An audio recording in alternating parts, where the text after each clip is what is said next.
Hej Dorte. Her er vores lille fremlæggelse af tekst 14, som er jordens alder se skabelsesberetningen. Ja, det er en indefra afsender, og det er Ken Ham, som har skrevet det, som er forfatter, og han er stifter af den her organisation, som hedder Answers in Genesis, og de har lavet deres eget nyhedsbrev, hvor han har skrevet den her tekst.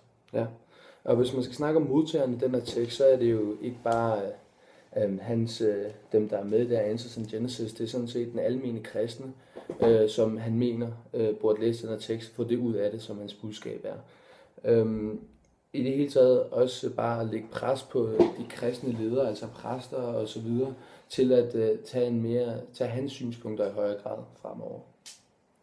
Ja, så har jeg spurgt om, hvilken genre teksten er, og som Salvelin også sagde, så er det jo for det her nyhedsbrev, så at sige, så vi har sagt, det er en artikel, han skriver her. Ja, et kort referat af teksten handler om, at ham her Ken Ham, han er træt af at blive kaldt, at hans organisation bliver kaldt for ungjordsfolk, fordi at de vil ikke karakteriseres ud fra kun hvor gammel og hvor ung verden er, fordi at han synes bare, at vi alle sammen skal se på Bibelen og så se på den og kun se på den og ikke på noget andet.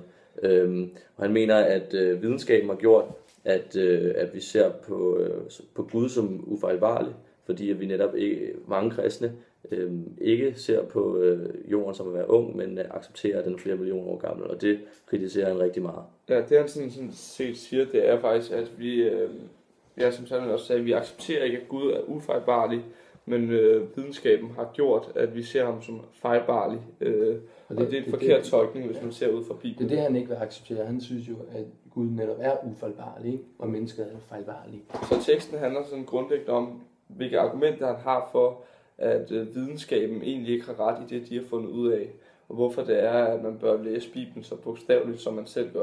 Og hvis man anerkender videnskaben, så er man egentlig ikke rigtig kristen, eller måske ikke kristen i den forstand, han forstår.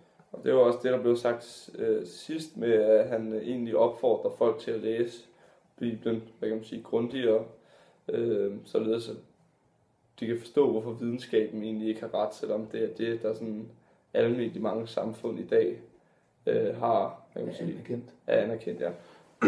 Jamen, hvis man dykker lidt mere ned i teksten og kigger på nogle af deres retoriske, eller hans retoriske virkemidler, så vil man umiddelbart se, at først og fremmest måske se, at han bruger ethos i den forstand, at han er meget velformuleret selvfølgelig. Han har rigtig godt sprog, og den gør ham mere sådan reel, og man tror, ligesom, har mere tendens til at synes, han er troværdig. Udover det, så er han selvfølgelig, som Salvelin sagde tidligere, han er stifter af det her Answers in Genesis, så alle dem, som ligesom er tilknyttet den trosretning, eller hvad skal man kalde det, trossamfund, de vil selvfølgelig se ham som en stor kanon, og han ved, hvad han snakker om, og har den rigtige forståelse. Ja, han har stor autoritet over for dem, Præcis. Vi tvivler lidt mere i forhold til den almene kristne, hvor meget, fordi vores indtryk er ikke, at alle kristne tager Bibelen helt bogstaveligt, og derfor så vil nogen måske synes, at han virker lidt. Ja, også det her med, at vi får at vide, vi får ikke at vide med, om han er professor eller har en uddannelse et eller andet. Vi får kun at vide, at han er stifter af det her Answers in Genesis. Så derfor så har han ethos i høj grad over for hans trosamfund, men måske i lavere grad over for den almene kristne. Ja. Vi skulle lige have et eksempel, hvor han bruger ethos. Han er meget velformuleret igennem teksten, og det medvirker til, at han bruger ethos. Eller ethos, det fremmer hans autoritet, at han er velformuleret. Han skriver her på side 106, linje 45, linje 45 cirka. Således som åbenbaringstroende lader Guds ord tale til mig, og ordene får betydning i overensstemmelse med sammenhængen i det sprog, hvorpå det er skrevet. Ja, og det er jo sådan et meget godt eksempel på, at han forekommer meget velformuleret. Ja. Så det er en måde, hvorpå han bruger ethos over for den læser, der ikke kender ham som afsender. Ja. Vi mener også, at han bruger utrolig meget appelformen logos. Det er der, han bruger klart mest, vil jeg sige. Ja, det gør han i den måde, han opstiller sine argumenter på, og det er i høj grad præget af den måde, han tager Bibelen bogstaveligt. Fordi at når du tager Bibelen bogstaveligt, så kan du forklare hvor logikken i hans argumenter er meget, meget nemt. Fremstår ret tydeligt. Ja, det fremstår meget tydeligt, og for eksempel bare hans hovedargument, der er det her med, at videnskaben siger, at Gud er fejlbarlig, og når det står i Bibelen helt klart, at Gud er ufejlbarligt, så er det også logik for kristne at sige, at Gud er ufejlbarlig, for det står i Bibelen. Det virker sådan helt åbenlyst, ikke? Ja, og det får han fremstiller også meget åbenlyst, så det er sådan, er hans bogstavelige læsning af Bibelen med til at fremme logos i teksten. Og et eksempel igen skulle vi have, der siger han... Det er så på side 107, ja. Linje 40. Ja. Derfor er der mange kristne ledere, der hellere vil tro på verdens fejlbarlige akademikere, end på Bibelens enkle klare ord. Og det fremstiller også, at han siger Bibelens enkle klare ord, det vil sige, det er altså Bibelen, der er ret, og det fremgår af Bibelen selv. Så man er nærmest en idiot, hvis man ikke kan forstå det. Ja. Ja. Ja, og netop det her med hans argumenter, der er et andet eksempel, han bruger, det er, at der ikke har været død og ødelæggelse på jorden inden syndefaldet, fordi at syndefaldet er det første, der er sket ifølge Bibelen, som han tror fuldt og fast på. Så derfor så kan han sådan argumentere den vej igennem, og så på den måde bruge sin form for logiske sans og sige, at jorden ikke er millioner år gammel. Altså, det er også en måde, han fremstiller på, at han er unggjort. Altså, jeg tror, det er en måde, Bibelen fortæller på, hvorfor at han er unggjort, fordi at jorden kan jo ikke være millioner år gammel, når syndefaldet. Det var det, der bragte det er den her ondskaben med sig. Og det er det, han bruger det til at forklare det med fossiler, beviser. Altså fossiler, hvorfor de ikke kan være reelt bevismateriale til at sige noget om jordens alder, fordi at de kan ikke have været døde før syndefaldet. Syndefaldet bragte dødeligheden med sig. Derfor så er det sådan for ham helt ufortalt. Det er ikke legitimt beviser. Et tredje punkt, hvor man kan se, at han bruger logos, det er fordi han hiver, som kendt logos trick, eller hvad man kan kalde det, at hive eksperter ind på sidelinjen. Og han hiver en hebraisk professor ind, hvor han spørger ham om, altså han hiver en hebraisk professor ind, som han selv efter eget udsagn mener er verdensklasse og er højt respekteret. Ja, jeg tror, han siger, højt respekteret hebraisk forsker er verdensklasse. Ja, simpelthen. Intet mindre. Og man får ændret navnet eller noget? Nej, det gør man ikke. Så vi som læser har vi jo ingen idé om det er en verdensklasse Må snakke om nogen, han kunne måske bare noget, han selv lige sidde for. Ja, det kunne det i teorien. Men grund til, at de hiver en hebraisk forsker ind, det er jo selvfølgelig fordi, at Bibelen i dets oprindelige sprog er på hebraisk, og derfor hvis han hiver en ind, der forstår hebraisk 100%, så vil han kunne endnu klarere omfange betydningen af, hvad der står i Bibelen. Og derfor, så når han så spørger ham om, hvis du begynder at leve med Bibelen, uden at tage hensyn til nogen ydre påvirkninger overhovedet, vil du så finde nogen som helst beviser på dermed, at jorden skulle have været milliarder og millioner år gammel. Og det er svaret ham, der professoren selvfølgelig, det mener han absolut ikke, man kan. Og derfor så er det ikke et spørgsmål for ham om, hvorvidt jorden er gammel eller ej. Det er, hvis der står i Bibelen, det er hvad der står i Bibelen, det er slet ikke noget som helst udenfor. Så hvis det ikke står i Bibelen, så er det bare sådan. Så siger også teksten, man skal ikke skabe egne idéer ud fra kristendommen. Nej. Men i og med, at han hiver ham her fra sidelinjen, så er det jo en rigtig god kilde at have. Så der kan man sige, at han selv lidt benytter sig af den videnskab, så at sige. Fordi han er jo professor, han hiver den videnskab, som man selv er meget imod, bliver brugt imod Bibelen. Og så altså, sprogvidenskaben, den er i orden. Den er godkendt. Ja. Den sidste måde, han benytter logos på, har sagt, det er nogle små vendinger, han laver i sine sætninger, som får det til at lyde sådan helt objektivt, som om, at det, eller det er jo ikke objektivt, men det får det til at lyde som om, at det er en selvfølgelighed, at det er rigtigt, det han siger. Vi har fundet 2 eksempler, hvor han siger, lad os være ærlige, starter ud med en sætning, og så siger han også, faktum er. Og det er sådan nogle små vendinger, der får det til at sådan, påvirker læseren og får dem til at tro, ja. Når han for eksempel siger, lad os være ærlige, så er det det samme som at sige, alle dem, som ikke mener det samme som ham, de er løgnagtige. Ja. Og det er jo, må man sige. Det er et stærkt argument. Logisk argument at bruge, som man siger. Ja. Videre til patos, som er den sidste appelform, vi gerne vil snakke om.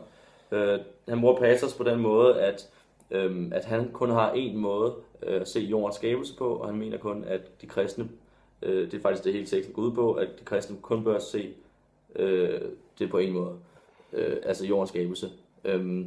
Fordi han synes kun, at man skal læse Bibelen bogstaveligt. Og netop det her med, at alle skal tro det samme om kristendommen. Det kan godt provokere på en måde, fordi at kristendommen netop er en ret individuel religion, hvor folk godt kan lide at have deres egen måde at tro på Gud på. Så derfor så appellerer det på en måde til deres følelser, og kan godt provokere ret meget. Ja, når han går ind og dikterer på den der måde.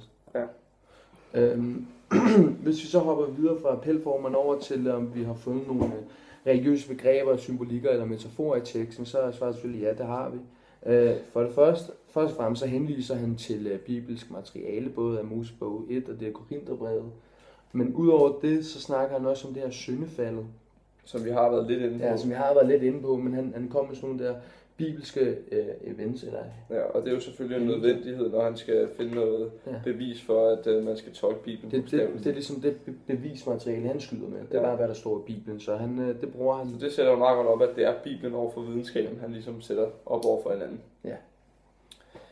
Så har vi noget argumentation, vi har også været lidt inde på det, hvordan han overbeviser læseren i høj grad i form af de her logiske henvisninger til Bibelen. Den er selvfølgelighed hele tiden, ikke? Ja. Som om man er simpelthen... Og den selvfølgelighed, den, altså for den, hvad kan man sige, kristne, der leder lidt efter svar, så er det en meget, meget nem måde at blive overbevist på, når han egentlig bare siger, at det står i Bibelen, så bare læs Bibelen. Så hvis du er usikker og naiv, så er det den nemme vej, ikke? Det er en nem vej at, hvad kan man sige, tro på det, han siger. Og finde mening med tilværelsen. Så vi kan sige, at den selvfølgelighed og den logik, han præsenterer, det er i høj grad det, som vi mener overbeviser læseren, hvis han bliver overbevist. Ja. Okay, hvad sætter handlingen i gang? Der har vi sagt, at i starten af teksten, der skriver han bare, hvad han er utilfreds med. Og det, der først sætter handlingen i gang, det er, at han siger på side 105, linje 14, jeg vil gerne gøre det helt klart, at vi ikke først og fremmest ønsker at være kendt som ungjordskreationister. Og så går han så i gang med at forklare, hvordan Answer in Genesis gerne vil forstås. Ja, og så det er ligesom, der handlingen går i gang. Ja, det er der, man får den første sådan... Men det siger han jo i virkeligheden, at ja, vi tror på den her ungjord og alt det her, men det vigtigste for os, det er bare, at det der skal sige mest som os, det er, at vi tolker Bibelen fuldstændig bogstaveligt. Ja, han ser jo egentlig, selvom det er der tager fat i den her tekst, så er ungjords, eller det her spørgsmål om, hvor ung jorden er, jo bare et eksempel på, hvordan at Bibelen bliver tolket forkert af videnskaben. Så deres generelle holdning fremstår sådan, at det er videnskaben, der er galt på den, men et godt eksempel på det er, hvordan de tolker, at jorden er millioner år gammel, som man selv skriver.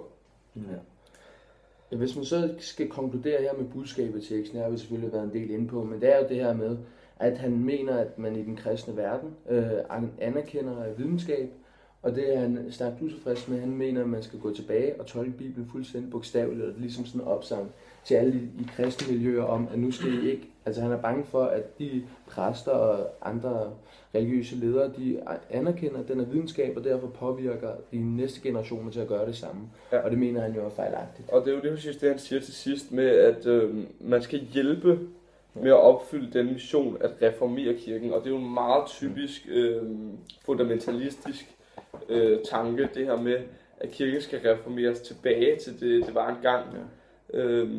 En konservativ tænkning. Ja, at de gode tider skal ligesom komme igen, og det er ved at reformere kirken, at de gør det her. Og det er en meget typisk fundamentalistisk tanke. Ja. Så afsluttende vi skal har tænkt sig at perspektivere til den islamiske sharia-lovgivning, fordi at de netop også læser Koranen utrolig bogstaveligt, og det vil sige underminerer alt andet viden udefra. Ja. Så det er egentlig det, vi har perspektiveret til. Ja, de bygger ligesom et samfund op omkring den helt bogstavelige læsning af Koranen. Og jeg ved ikke, om man kan sige, at bygge et samfund op, men den her helt bogstavelige læsning af Koranen, den er i hvert fald til fælles i den her tekst også. Ja, men det der med at ikke anerkende noget som helst andet, og så lige faktisk tage skridtet længere end ham her, eller i hvert fald hvad han giver udtryk for i den her tekst, og lade det også integrere og gennemsyre hele samfundet, fordi det er den eneste rigtige vej, og det er der sådan ikke noget at diskutere. Ja. Så perspektiveringen eller sammenligningen ligger i høj grad i den måde, de læser fundamentalistiske tankegang med... De ser på mange måder Bibelen på samme måde som dem, der går ind på sharia-lovgivningen, ser Koranen, hvilket er meget bogstaveligt. Så jeg tror, det var det, vi havde. Tak for i dag. Vi ses. God fornøjelse.